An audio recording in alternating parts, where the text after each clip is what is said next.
चेतन शर्मा के इंजेक्शन वाले इस खुलासे पर क्या कहना है एक्सपर्ट्स का, ये भी मैं आपको बताती हूँ। हमारे साथ स्टूडियो में मौजूद है दो senior sports journalist, Shekhar Luthra है, राहुल बैनर्जी हैं और साथ ही जसविंदर सिद्धू भी हमारे साथ, एक और वरिष्ठ खेल पत्रकार जुड़ेंगे।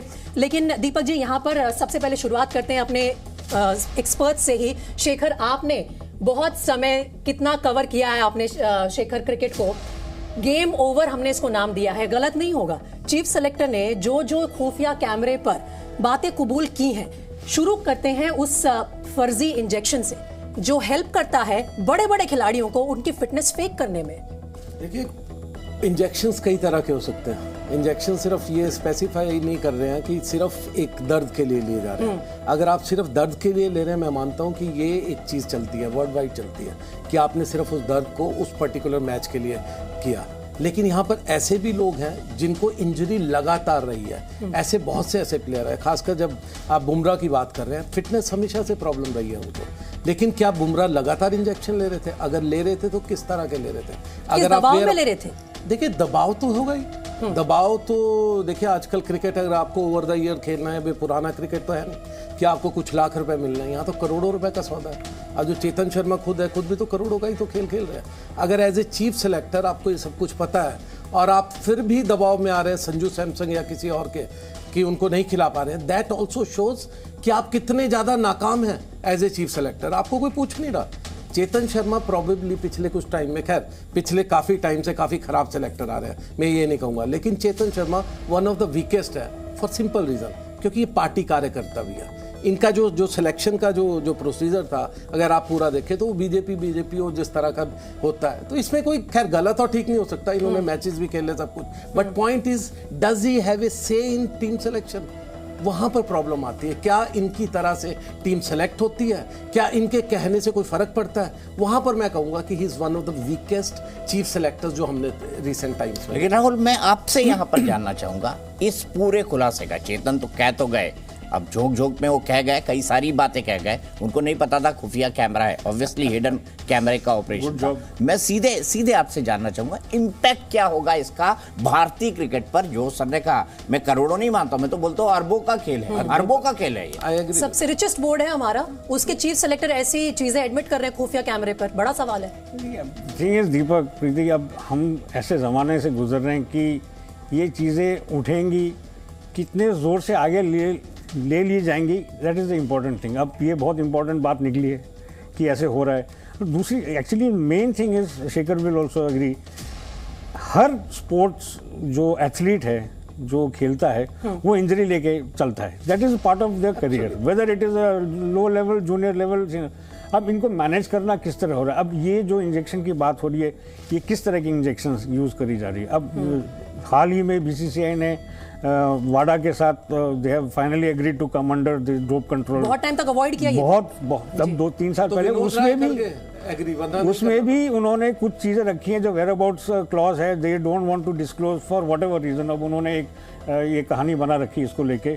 तो ये जो है, these things are how the board will manage. सबसे पहले तो इसका फॉलो आउट मैनेज करना पड़ेगा कि उन्हीं का चीफ सेलेक्टर ऑन कैमरा ये सब बोल चुका है। राहुल, मैं एक लाइन बताना चाहूंगा, हम नंबर 1 ट्विटर पर इस वक्त ट्रेंड कर रहे हैं, प्लीज ट्वीट कीजिए गेम ओवर, क्योंकि आपके सबसे पसंदीदा खेल के बारे में इतना बड़ा खुलासा किया है। राहुल, जैसे मैंने कहा, कांग्रेचुलेशन टू योर रिपोर्टर, जैसे इन्होंने इतनी बात निकाली है चीफ सेलेक्टर के मुंह से, whether Shekhar says he is not very powerful, he doesn't have much of say, but the fact is he is the chief selector। उनके मुंह से ये बात निकली है, पद का चमत्कार होता है। बिल्कुल, वो बात निकालना भी एक इतना आसान बात नहीं है। तो ये अब जैसे मैंने कहा, बीसीसीआई इसको डैमेज कंट्रोल क्या करेगी, किस तरह से इसको के फॉलो आउट को कंटेन करेगी, क्योंकि ये तो चलता रहेगा। किस्सा है, दिस इज जैसे आप लोग कह ही रहे हैं कि इतने बड़े पैसों का खेल है, कोई भी खिलाड़ी अगर टीम से निकल जाता है तो उसका इमीडिएटली उसका लॉस होना शुरू होता है, चाहे वो मैच फीस में हो, चाहे वो एंडोर्समेंट्स में हो, चाहे जो भी। हर चीज को कमर्शियलाइज कर दिया गया है और उस कमर्शियल एंगल से ही हर चीज डिसाइड हो रही है। राहुल, मेरे ख्याल से आप ये बहुत बड़ी चीज जो है हाईलाइट कर रहे हैं। और आपको मैं बताना चाहूंगी कि ये जो खुलासे हमने अभी आप सबके सामने रखे हैं अपने इस स्पेशल प्रोग्राम में, वो सिर्फ बोलते हैं ना टॉप ऑफ द आइसबर्ग है, अभी बहुत कुछ बाकी है, ऊपरी परत अभी सिर्फ निकल के सामने आई है।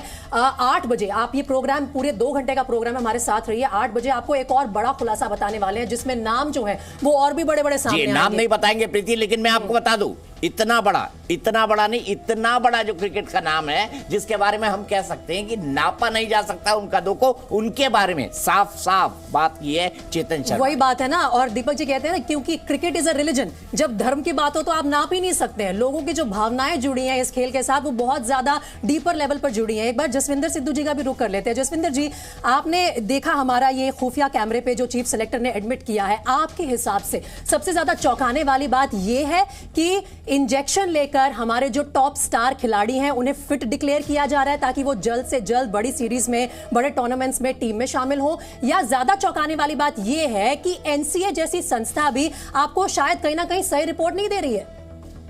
देखिए, मेरे को 2 चीजें समझनी है आपकी इस रिपोर्ट में। एक तो जो आपका जो इन्वेस्टिगेटिव जो भी रिपोर्टर रहा हो, जिसने कैमरे का इस्तेमाल किया है, उसने चेतन शर्मा से सवाल क्या किए थे, ठीक है। दूसरी बात, मेरे को ये सबसे जरूरी जो समझना चाहूंगा मैं, चेतन खुद बोल रहे हैं कि ये जो बाडा की लिस्ट में नहीं आते या बाडा की डिटेक्शन में नहीं आते तो ये इलीगल कैसे है, मेरे को ये चीज समझ आती है।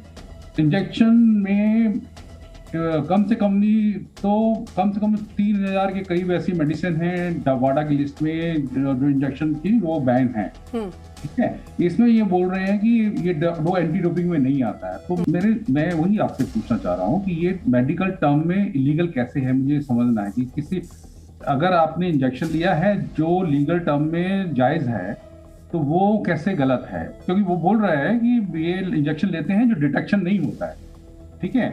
और हमेशा जो एनसीए में भी होता है आपका रेगुलर बेसिस वहां पे टेस्ट्स होते हैं। मुझे सिर्फ ये समझना है कि ये कौन से इंजेक्शन लिए गए। अगर आपकी रिपोर्ट में कोई नाम है किसी इंजेक्शन का तो मैं उसमें मेरा ज्यादा इंटरेस्ट है कि जो परफॉर्मेंस इनहांस है या आपकी एक जो इंजरी है आपकी विद इन ना एक मिनट जसविंदर जी मैं आपको 1 मिनट के लिए रोकूंगा।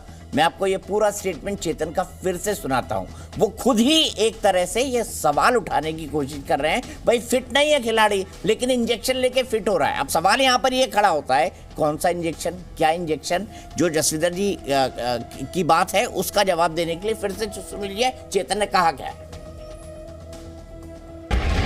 इंजरी छिपा के ले जाते हैं। 15% अगर इधर उधर होते नहीं है ना, 85% में भी हमें बोलते हैं सर खेलने दो सर, बट मेडिकल साइंस नहीं क्लियर करती ना उनको, तो वो प्रॉब्लम था। प्लेयर तो खेलना था, प्लेयर नहीं बना करता। अगला की जैसे बुमराह बोला झुकी नहीं पा रहे तो क्या करेगा, तो 1-2 ऐसा जो मेजर इंजरीज हो जाती है। अदरवाइज तो 80% में भी ये तो बदमाश रहते हैं, ये तो चुपचाप जाके कोने में जाके इंजेक्शन लेने देंगे सबके टाइम पे। ठीक है, क्या जल्दबाजी ऐसी कि नहीं मैंने तो खेलना ही है। मैं अगर 80% फिट, जैसे मैं मुझे किसी दिन गला खराब है, ठीक है मैं एंकर नहीं कर सकता, लेकिन मैं I am not feeling well, मैं अच्छी बात नहीं कर पा रहा हूँ, फिर भी एंकर कई परिस्थितियों में करना पड़ता है, लेकिन उससे आपके परफॉर्मेंस पर असर पड़ता है। देखिए 2 तरह की चीजें जो सिद्धू कह रहे थे, आई एग्री विद हिम। आपके 2 तरह के इंजेक्शंस हैं। एक है पेन किलर सिंपल, जो कि जिसको ले लेकर के मोहम्मद शमी 2015 का पूरा वर्ल्ड कप खेले थे, अगर आपको याद हो, उनकी नी इंजरी थी और ये सभी जगह पे सबने रिपोर्ट किया था कि उनकी इंजरी है, लगातार इंजेक्शन, उनका कैरियर खत्म हो सकता है। और एक टाइम पे ऐसा लगा भी, उसके वो काफ़ी दिन बाहर भी रहे, टीम से भी बाहर रहे, लेकिन उसके बाद अब कम बैक कर रहे हैं। एक वो है। एक दूसरा है जब आप कह रहे हैं कि जैसे आप 80-85% फिट है आज रात को और कल खेलना है, तो इसके लिए आप कई बार स्टेरॉइड्स भी लेते हैं। तो अब इसमें 2 तरह की चीज है। फिर से वही बात आ गई, आईसीसी का कोई भी टूर्नामेंट है, world cup, T20 world cup, कोई भी आईसीसी का, उसमें आप वाडा के अंडर है, वाडा के आप सिग्नेटरी हैं, तो वहाँ आपकी डोप टेस्टिंग डिफरेंट तरह की है। अगर आप डोमेस्टिक बायलैटरल सीरीज खेल रहे हैं, कोई भी बीसीसीआई का खेल रहे हैं, आईपीएल खेल रहे हैं, उसमें आपकी कोई स्वीडिश कंपनी लेती है, उसमें आप नाडा के साथ भी जो वेयर अबाउट की बात कर रहे थे वो भी नहीं है, उसमें आप स्टेरॉइड्स ले रहे हो या नहीं, आप में के क्या कितने लोगों की डोप टेस्ट हो रही है, ये दोनों तरह की चीज़ है। अगर आप स्टेरॉइड्स ले रहे हो वो एक प्रॉब्लम है। हाँ। अगर आप सिंपल एक इंजेक्शन ले रहे हो, जो कि कई लोग ले सकते हैं, जो मैं भी अगर कोई दर्द हो उसको इमीडिएट उसको ठीक करने के लिए, तो वहाँ पर प्रॉब्लम नहीं है। लेकिन जो चेतन बात कर रहे हैं इसको ध्यान से सुनिए। अपना कैरियर बचाने के लिए आप गलत तरह के इंजेक्शन ले रहे हो मैक्सिमम टाइम। और आप किसी प्रेशर में, किसी दबाव में ये सब कर रहे हो, क्योंकि चीफ सेलेक्टर ने भी इस खुफिया कैमरे पे साफ एडमिट किया है कि देखिए कोई भी खिलाड़ी जो है बाहर नहीं बैठना चाहता।